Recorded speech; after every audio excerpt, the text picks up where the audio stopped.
You're listening to Across the Pond, a show about improving the lives of British expats living in America. Brought to you by Plan First Wealth. How you doing, Rich? Hello. I'm good. How are you? I am okay. I feel a little bit more weary than the last time we recorded. I had a baby in between. 2 weeks in. And congratulations. Thank you very much. I have just had enough sleep. Just had enough sleep to remain sane, is what I'm saying at the moment. So I may fade towards the end of this podcast, but no, I feel all right.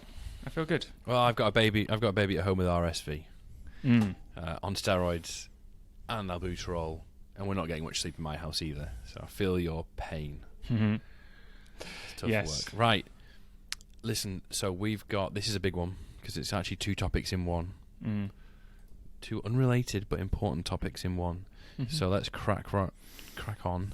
So this is NT tax code, which is a UK thing, and US reporting compliance, which is just something that dogs us every single day.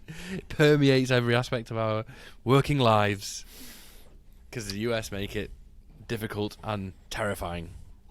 Unique, the US are, aren't they, in their reporting requirements for their people? Yeah, they are. But let's put that. We'll get back to that. Mm-hmm. So let's deal with NT tax code, UK thing. NT tax. What am I talking about? So, the UK. Everyone who's worked in the UK is probably familiar with the PAYE system. PAYE is a system that employees are paid through in the UK. Well, pensions are also paid through PAYE. So if I'm not a trustee, right? So caveat, some of this could be incorrect, but my understanding of it is pensions in the UK, whether you're getting it from a SIP or whether you're getting it from an annuity, are going to be paid through PAYE system. And if you are being paid through PAYE, it's different from the US, where in the US, if you're pulling money from an IRA or a 401k, I believe you set in my experience, actually, don't just believe it, but you can set the withholding. So you have clients taking money out of an IRA, and they can set the withholding at 0, 10%, or whatever, and then they reconcile it and pay the taxes at the end of the year. In the UK, HMRC input a tax code for you into the PAYE system, and then when the pension provider or the job, we're talking about people. For us, this is relevant for people with pensions, SIPs, UK pensions, starting to receive income. They are going their payment's going to go through PAYE, and it's going to get taxed. Yeah, and this takes a lot of people by surprise. Because a lot of people haven't paid taxes in the UK for 15 or 20 years, and then all of a sudden they come to pull out money from their pension and they are a UK taxpayer again without stepping foot on UK soil. Well, not necessarily a UK taxpayer. They're having UK tax withheld, right? But they can. So, but that's which is subtly different and maybe a bit too. Maybe a bit too detailed for maybe unnecessarily making this complex. But they're not necessarily a UK taxpayer, but they are having UK tax withheld. We'll come back to that in a second. So they can, it definitely takes people by surprise. And what's worse is if they haven't been a UK taxpayer for years, the UK's doesn't know, HMRC don't know what tax code to apply for them. So they apply an emergency tax code on that first payment. So the UK doesn't know who you are. This money's coming out. They apply an emergency tax code, which is going to be high. I think it's about 33%. It could be wrong, but that's what I think it is. So your first payment, your first taxable in inverted commas, payment from a SIP, this is after the PCLS, 25% tax free. Whether that's tax free in the US or not is a different question. I'm talking about taxable income from a pension. It's going to be subject to emergency tax, assuming you don't have a tax code, and that's going to be 30+%. Then HMRC will go away and calculate a tax code for you personally, rather than just the emergency tax code. They'll give you a personal tax code, but it's still going to be, I think, 20%. And future payments then going to be subject to 20%-ish withholding. And again, people don't like that. takes advice because they're US taxpayers. They're US residents, US taxpayers. They owe money in the US. And this is where the problem becomes, right? Because, as I understand it, under the US-UK treaty, a person in the US is subject to US income taxes on their pension income. So what that means is, as I understand it, not a tax advisor, all that good stuff, I don't believe I don't believe you can offset it. If you got foreign tax credits, maybe you can, but not everyone has foreign tax credits. But I don't believe you'll be able to say, oh, by the way, I got 50 grand from my UK pension this year, and I've already paid $10,000 in UK tax. I want to offset that in the US. I don't think you can. I think the US would say, no. You've volunteered to pay that in the UK because you're not a UK tax resident. Therefore, you're going to have to pay us that 10 grand, and you're going to have to work out how to get it back from the UK, which means you're going to have to go through a process to claim it back from HMRC. Shouldn't be a problem, but I'm sure it will take time, and you're likely to be out of pocket for a while because you'll probably have to pay the US before you get it back from the UK, which, again, people don't really like. Hassle, maybe the cost of employing someone to help you, and being out of pocket. No one really likes those things. I don't like those things. I'm sure other people don't like those things. No, it gets complicated with tax years being different in the US and UK as well, doesn't it? Mm-hmm. So, you don't want the government having your tax money at the best of the times. No. And you'll have a government holding you'll have your pension tax twice, at least for a period of time. Yeah. So it's frustrating, I think. And absolutely, right? And here's the thing, it can be avoided. Because there is such a thing as an NT tax code. NT literally stands for no tax or non-taxpayer. I should know the answer to that. I don't, but I'm pretty sure NT is no tax or non-taxpayer. But the point is the same. If you have an NT tax code that HMRC can apply to your PAYE system, then you will be paid out without tax being withheld. Et voila! Mm-hmm. This is the answer to all our problems, or one of our problems. And but it's an active process. You can't just say, oh, by the way, SIP trustee, please will you apply an NT tax code? No, you have to actually go through quite the process, and that process is you have to complete and send off 2 forms to the IRS. So it's I'm just going to look here. It's a British form, US individual 2002. Mm-hmm. It's a British form, an HMRC form, as well as an American form, an IRS form, 8802. You complete these 2 forms and you send them to the IRS, I think in Philadelphia, with a fee for the IRS, obviously. Mm-hmm. The IRS then processes this over several months, assuming there's no mistakes, and it just gets booted back to you. Or they will then they'll then complete their sections and send it, I would think, with a residency certificate. But this happens kind of behind the scenes. They'll send it to HMRC, who will then sit on it and do their thing over many months, assuming there's no issues, and it gets back to the IRS and back to you. Right? And then, upon completion of that process, from you to the IRS, you to the IRS to HMRC, new tax code, NT tax code in PAYE system, but that's going to take months. I would say a year. So this is not something, I want to get money out of my pension next month, I better apply for an NT tax code. No, this is something, I want money out of my pension next year, I better start thinking about applying for an NT tax code now. Mm-hmm. Yeah, we had a client go through just the first step of that.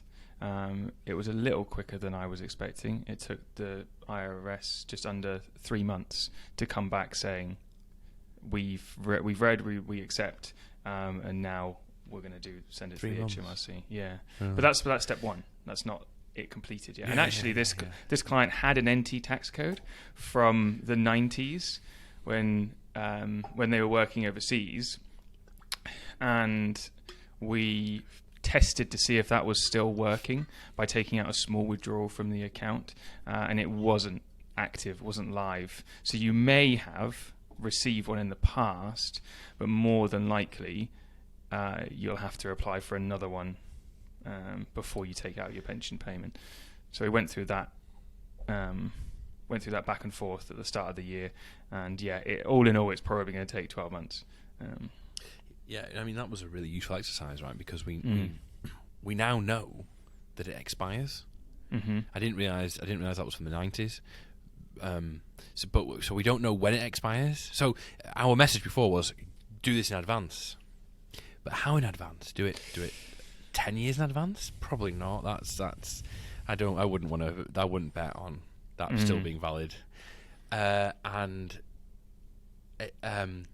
Because the IRS I think they certify that you're a resident in that year, so they send a tax. It could expire the next calendar year, in theory, right? HMRC could say, well, we know you're a non-resident, non-taxpayer last year, but we don't know that for this year, which would be unfortunate and extreme, but in the possibility, I expect. But we know it expires. We don't know when. We know the IRS, or we think the IRS confirmed to HMRC that you're a non-taxpayer in that year. So I would say, my advice to clients is, we need to get a year in advance of this. I would say the same, yeah. If you want to take money out of your pension in 2024, your UK pension 2024, start the process January 2023. Yeah. And if you don't, you're going to get emergency tax for the first payment, and you can manage that by keeping that first payment really low, and then another payment will come through, another tax code will come through shortly thereafter, but tax will be withheld, and I wouldn't work on the basis that you can offset against your US taxes. I'd work on the assumption that you are going to have to pay taxes in the US as well, and then work out how to reclaim it from the UK. Bit of a pain in the ass. It is. I mean, you might think at the start of retirement, I can do this, but then once you're into your 70s and your 80s, this is the last thing you want to be doing on an annual basis, is it really? It doesn't apply, though, to UK state pensions, does it? UK state pensions are paid with no withholding tax. Yeah, I think that's because it's considered to be the first slither of the UK income, so it's under the personal exemption. I think that's why. I agree. That's what I also thought. But so if you're just entitled to receive a UK state pension, then you won't need to request and go down this process to get an empty tax code. But and even if you're looking just to cash out of a small pension in the UK, I don't know, let's say it's £100,000, then if you were to just take that in a lump sum, you'd have 75% of it taxed at, let's say, 33%, because you'd be doing that all in one go, wouldn't you? So you'd want to get an NT tax code just for that one transaction. Yes. More than likely. I mean, you could just claim it back afterwards, but but again, it's right. So, just on that example, just slightly off topic, you've got a £100,000 pension. You just want to be done with it. You're not going to be able to it's unlikely you're going to be able to just write to your pension provider and say pay it out, unless they've got a drawdown plan they can transfer you into, right? Getting that, a lot of old pensions, in my experience, will only let you buy an annuity. Take your 25% and then buy an annuity. Maybe annuities are getting more attractive right now with interest rates going through the roof, but historically they've not been that attractive. And also on a smaller pension, annuities are generally less attractive to people because it doesn't amount to much on a monthly or annual basis. But it'd be a nice lump sum to have. But then getting it out, you might have to go through a process where you have to go from the current pension to a drawdown vehicle, like a SIP or a vehicle within an insurance company. And you're almost certainly likely to encounter challenges with being an expat and an expat in America at that juncture. That's off topic. That's something else to worry about. Okay, so anything else on the NT tax code? I don't think so. About covers it. No, I think that's about it. Okay. So US reporting. Do you want to? US tax compliance, which is reporting, but US tax compliance, it's a big deal. I mean, look, tax compliance everywhere is always a big deal, and getting tangled up in these authorities anywhere is something that you want to avoid at all costs, I would say, and it's terrifying. But I think it's especially important and uniquely challenging in the US for a variety of reasons that I think, rather than list them now, I think as we go through this list, it might come to light. So I thought what might be helpful is if we highlight some of the specific pitfalls or things that we wish people were aware of, issues that we encounter regularly or semi-regularly. I think that'll be a worthwhile exercise. Yeah. Shall I start then?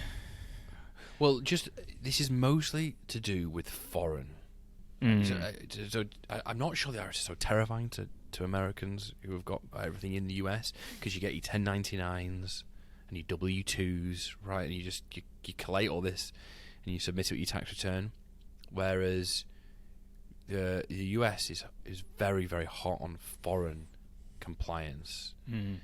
So this is which adds a unique layer for people with foreign bank accounts, assets, investments. So really, we're mainly talking about the foreign. This probably doesn't apply to your American friends who don't have any non-US stuff. This is a unique problem, a unique issue faced by those with foreign assets, not non-US, which is mostly expats, even low-value stuff. I mean, we get this quite often, where we'll just have an intro call with someone, and we will just be talking about what they've got, what assets overseas, and just through light of that conversation, they'll say that, oh yeah, we don't tell the US about those assets overseas, like their bank accounts, their pensions. They don't report at all a single account that they have overseas. They haven't either told their CPA, well, that's probably two options, but yeah, they're just not reporting a single account overseas. We hear that all too often. So what you're talking about is asset reporting. So there is asset reporting, foreign asset reporting requirements in the US. And why this takes a lot of people by surprise is you have to report your foreign accounts, not just bank accounts, anything you have a signature over. So this includes shares, portfolios, investments, pensions, or can include all these things. You have to report them on an annual basis, assuming you meet the threshold, and the threshold is extremely low. You have to report them on an annual basis, even when no tax is due. So one of the other requirements, I just back up slightly and say, there's a requirement to report worldwide income.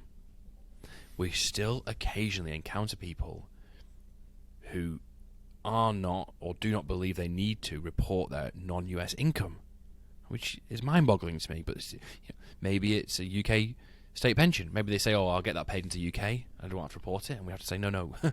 You might have it paid into UK. You might not bring it to the US, but you still have to report it. There are still people who think that if they don't remit it to the US, they don't have to pay tax on it, which is not the case. If you are a US person, resident, citizen, you have to report your worldwide income, whether or not you bring it to the US. So you have to report your pension, all your pensions. You have to report your rental income, whether or not it's paid into the US. You have to report it, and you're going to probably liable for US income tax on it. So that's the first one, which is just really that will get you into trouble if you're not reporting your worldwide income. What if you, let's say, haven't got NT tax code? You're taking money from your UK pension, so you're paying tax in the UK on this. They're taking their 30%. No. I've already paid tax on this, so therefore the US doesn't. The US shouldn't need to tax me again because it's post-tax. Yeah. No, you need to. You need to report it gross, paying tax. Any and all worldwide income, full stop, whether or not it's brought to the US, needs to be reported and tax paid in the US. Now, to your point about asset reporting, right? So a lot of people know that. But what they're not aware of is that you also have to report your non-US assets, even if no tax is due. So you might have a bank account yielding no interest because the interest rate has been so low for so long. You might have non-US pensions, UK pensions, where you fully intend to declare and pay tax when you take taxable distributions, but year on year there's no tax to pay in the pension.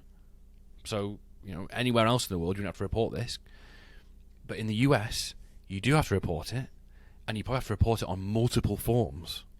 And those multiple forms, is actually touched on another point, those multiple forms all have their own penalty structure attached to it for not reporting, and that can apply together. Mm-hmm.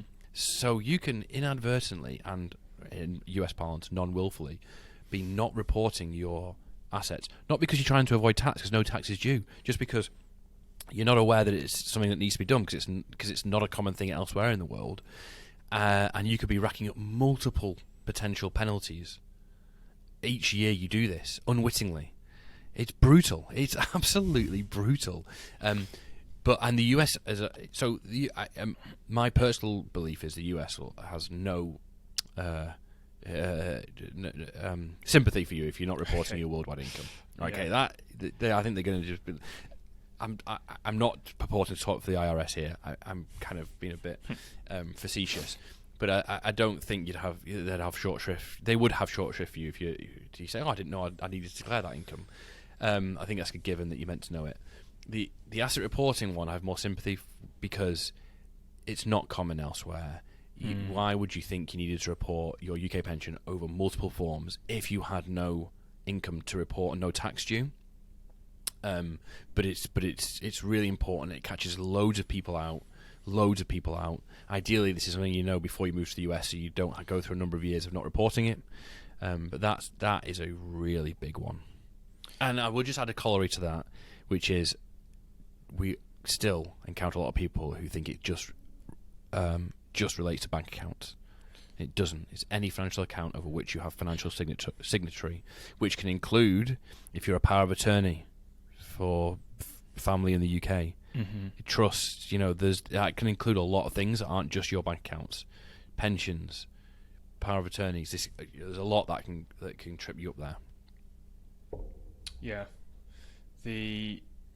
So let's say you're in the US, you've got a pension, a company pension, or like a pot of money in the UK and defined contribution pension, and you haven't been reporting that. Like, what's the process? Like, how, you've listened to this podcast. What do you do? You've got this pension. You're like, oh, well, maybe I haven't actually been reporting it. I've been doing my bank accounts. I thought I needed to do tax that. Advisor. Okay. They'll help you get into compliance. There are different ways into compliance. I think there's a bonus topic we've got scheduled for later in the year. But we're not tax advisors, so we have to be careful. But there are routes into compliance, and some are more advisable than others. Yeah. Do you know roughly what penalties are assessed for? Let's say you haven't been reporting a pension. It depends if it's willful or non-willful. So if it's intentional or not intentional, or it's not quite as clear cut as that, and it depends. FBAR, which is a common form, can be $10,000. Is that per account or per form? That's actually with the Supreme Court right now.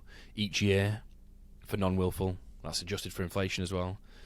It's 50% of the account balance, or $100,000 if it's willful. If you're intentionally hiding it from the US, or they determine that you're intentionally hiding it from the IRS.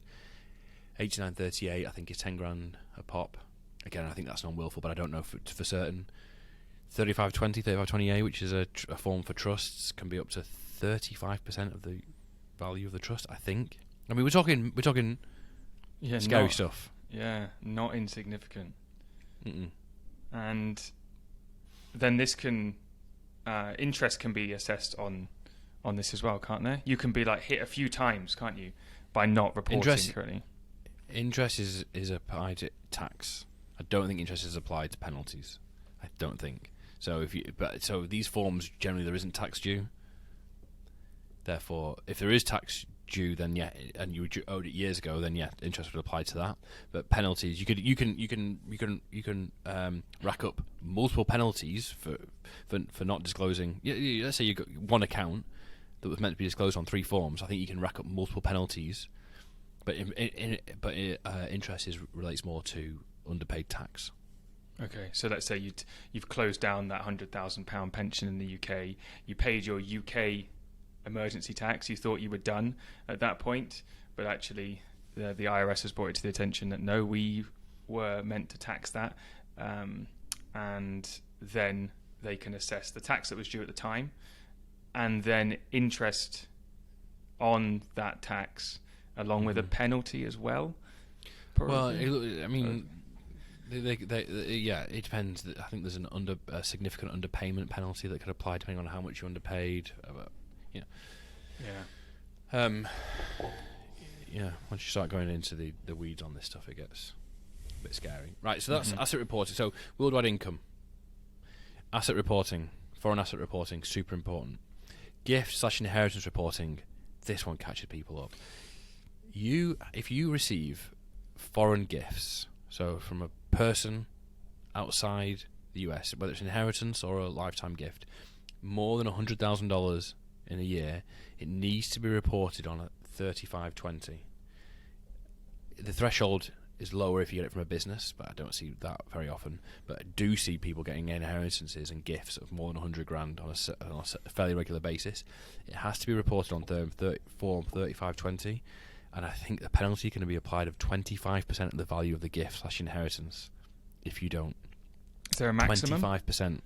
I think that's it. I don't know, but 20. I think the standard penalty for not reporting a gift or inheritance is 25% of the gift. That could be a lot of money. A lot of money. Yeah. Even if you weren't technically due to pay tax on that, it's just for not. Yeah, no tax. Just for not filing that form. Yeah, you get $100,000 gift or $100,000 inheritance. You don't owe tax on that, but you could lose 25% of it by not reporting it to the IRS. Nuts. Yeah. And apparently they're pretty hot on this 3520 form right now. So, again, something to know. US citizens abroad. The US tax system is based on citizenship, not residency, and it's fairly unique. As British expats, as a British expat, I don't pay British tax unless I've got assets there or income there. As an American expat, as an American citizen, you are still liable. You still have to do tax returns. You still have to do potentially pay US taxes, even if you live in another country and have no US income. US taxes on citizenship. I think there's only one other country, Eritrea, that does this, and it's got origins in the Civil War that are quite interesting. I won't go into it now. I think it's on our blog, but this is getting more and more common knowledge. But people still, we find people British expatriates will take US citizenship and then return to the UK, grossly misunderstanding and underestimating the impact of being a US citizen not in the US. It's going to cost you in terms of tax prep, and it's going to cost you in terms of taxes. You will get double taxed at some point. You just will. Hope the treaty will offset it, hopefully, some of it, but you will get double taxed. And the compliance will be expensive, and investments will be shut off from you as a US, but certain banks won't deal with you. It's hard, and there's a lot of compliance that comes from still being a US citizen, not in the US. A lot of compliance that comes with it. Penalties. I think we've talked about penalties enough. Just know that they can be substantial. Really substantial, and they can really add up, even for what I call innocent non-compliance, which the IRS would classify as non-willful. But non-willful can be a bit more complicated than it sounds. You can be like willfully blind and stuff, you know. Right. These are technical terms, but just just know there's I call it innocent non-compliance. Like, you were not trying to avoid tax, you were not trying to pull the wool over anyone's eyes, you were not doing anything nefarious or naughty, and you can still get walloped with fines. But lesser fines than if you're caught to be doing this willfully. Lesser fines, yeah. The willful fines are staggering. Right. And I would say the IRS probably knows about this stuff. So legislation was introduced in 2010. It's known colloquially as FATCA. I can't remember what it stands for.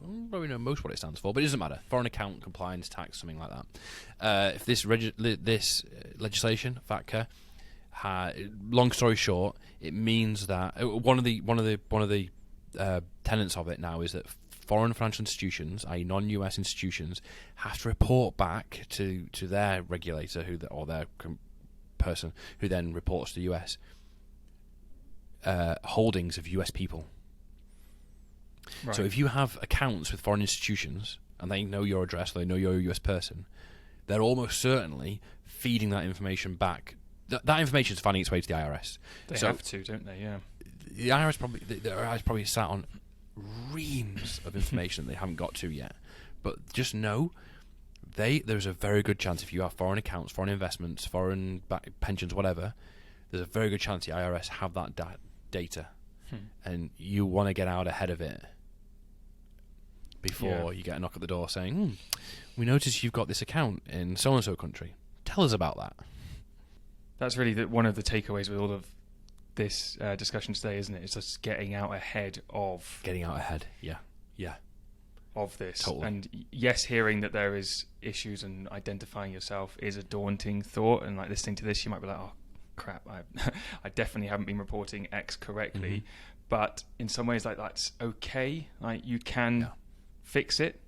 It's fixable, and the people you want, hopefully fixable in a less expensive way by doing it before the IRS knocks at your door. Yeah. So just know that there's a good chance they know about it. PFIX. PFIX. I think this is an earlier blog, so we won't go into it now, but just if you're a US citizen, a US person, so a green card holder, even if you're on a visa here, just know that any non-US investments collectives are likely to be PFIX, and PFIX, they make you pay for PFIX. Compliance, tax compliance, forms, tax, interest. You want to avoid them, see our earlier blog. But that trips up a lot of people. A lot of people move here with what I would call relatively benign investment accounts in the UK, or ISAs. We see it all the time with ISAs. And in fact, they've got a boatload of PFIX, and when they finally realise this and unwind it, it can get ugly. Yeah. Exit tax. So, if you are going to leave the US as a green card holder, or if you're a US citizen who just doesn't want to deal with US tax returns and stuff anymore, and you want to give up your citizenship. But I'm more talking here about people who are going to leave as green card holders. You may suffer or something called the exit tax. Now, if you've had a green card for over 8 years, it could actually be 7 years, but let's just say 8 years, and you've got a net worth of more than $2 million, exit tax can apply. It takes a lot of people by surprise. A lot of the harm can be mitigated with prior planning. But if you're not aware of it and you unwittingly give up your green card and are subject to the exit tax, you can get absolutely walloped. It's very hard to keep your green card as well when you're abroad, which I don't think people think about. Like, let's say you want to move back to the UK to look after your elderly parents, which I've certainly heard of a number of times. You can't just go and live back in the UK on a green card for 2 years. No. You need, even if it's over 6 months, you need special circumstances and pre-authorization to be able to keep your green card. Yeah. And you might, maybe you get away with it, you go back and then come back 2 or 3 years later and no one notices. But I don't know. That's how the US system works. But it's people don't know about that, and as a result, you may go back, lose your green card whilst you're there, and then suffer this tax, which is one of the. Is it the most punitive? Maybe we've talked about today. It can be. It could be. It's a phantom tax. So essentially, upon leaving, the US would determine that all your assets were sold the day before. You didn't sell your assets. They would pretend as if you did. And there would also, any non-US pensions, and maybe even US pensions if they're in an IRA, would be considered fully distributed, even though they weren't distributed. You have to pay income tax on that, and capital gains tax on any gains. And it's a phantom tax, So, you've not actually liquidated anything. They're just it's like a paper exercise. Right. You'd have to pay a load of tax on it. But because it's a phantom tax, you then wouldn't. So you then in the UK you do sell that asset. You're going to owe tax on it in the UK as well. The UK is not going to give you allowance for the tax you paid at the exit tax. So you very possibly could get taxed twice. For a pension, you exit. The US it's considered that you're a covered expat. We'll deal with this in more detail when we get to the specific blog and podcast on this. But the US considers you a covered expat. They consider that your non-US pension was liquidated the day before you left. You have to pay income tax in the US at that, but you haven't liquidated your pension. It's still a pension. 5 years' time, you start pulling money from that pension. You're going to pay UK income tax on it. We're talking like serious tax burdens here, because income tax is going to be up there at 30-40% twice. Planning. You need prior planning. It's avoidable, though. It's not avoidable. Planning is needed. Yeah, planning is needed. I mean, you had one client, right, who you managed to catch who was going back and had no idea about this, and is a covered expat, and had the potential to be a covered expat if they'd stayed longer, and you managed to bring this to their attention, and they've managed to take action, right, to avoid it / mitigate it. Maybe not even be a covered expat, but had they just carried on with their plan, and this is your client, so correct me if I'm wrong, but had they carried on with what they were planning to do, they would have been a covered expat, they would have suffered the exit tax, and it would have been nasty. Mm-hmm. Yeah, so we brought it to their attention, and what caught him was the fact that he had a green card before. So he had a green card for 3 or 4 years, and we put him in touch with a cross-border CPA. Yeah. And they asked a deeper question of, have you ever had a green card before? And he had, 10 years before. So they add up the years that you've currently got a green card, and 15, eight out of the last 15 years. Yeah. And it's And partial year. So if you had a green card on the 31st of December, that counts as a full year. Yeah, you just need 1 day. Yeah. So the prior planning for him is get back to the UK this year. Yeah. And save himself. It's over $1 million. Yeah. I mean, you don't know his net worth, but it's a significant amount of tax he saved. Okay, so let's just summarise here. What are the most common issues? So US tax compliance is a very big deal, and it can be a very expensive problem to solve, especially if you don't get out ahead of it, as our point is before. What are the main points that we wish people were very aware of? Worldwide income. Any and all income needs to be declared and tax paid in the US, whether you remit it to the US or not. Asset reporting. Foreign assets need to be reported, subject to certain thresholds, which are extremely low, on multiple informational returns each year, even if no tax is due. And penalties for that are stiff. Gift / inheritance reporting, more than 100 grand needs reporting, stiff penalties for not doing so, even if no tax to pay. US citizens abroad, there's just unique challenges ongoing. Penalties, lots of them, brutal, no mercy. IRS probably knows about your non-US accounts, even if you're not telling them, because of FATCA and this reporting system that they've basically forced upon the rest of the world. PFIX, non-US investments. If you're a US taxpayer, US person, you probably want to avoid these. An exit tax is something that expats, particularly those on a green card, need to be aware of. I would just say, I'd wrap this up with the single best piece of advice we can give expats is to work with a cross-border tax advisor, and not even just doing it yourself is an act of madness, in my opinion. It's just there's too much, it's too complex and idiosyncratic. Doing it with a local person, going to a local guy and a few $100 is, in my experience, also a serious danger. And I would also say going to a firm that says, "Oh yeah, we deal with expats," is not sufficient. Because in my experience, I've seen lots of firms who say, "Yeah, we've got a few expats," but they don't understand UK. Our clients are Brits; they've got UK assets, UK stuff, and the amount of times I've seen cross-border tax advisors misunderstanding products and therefore misreporting them is substantial. So I strongly believe you strongly urge clients to have cross-border, UK-US specific cross-border tax advice. I think that's your best defense against all this. Yeah, and the cost, it's more expensive, isn't it, for specialised UK-US cross-border tax advice?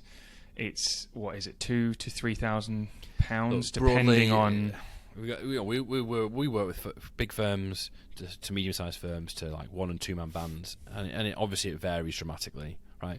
But you're looking at least 2 or 3 grand a year, depending on what products you have, what informational forms are required, and people balk at that because they expect it should be a few $100s, but it's an insurance policy. I had a client yesterday who said we were lamenting tax advisors, and he said it's the problem they've got is they should be charged. It's an activity, it's a task that really should be. It's worth $10,000, $15,000, $20,000 a year, but they're charging 2 or 3, and people are begrudging even of that. They want it to be $1,000, and it is. He hit the nail on the head. Like it really is. It's critical.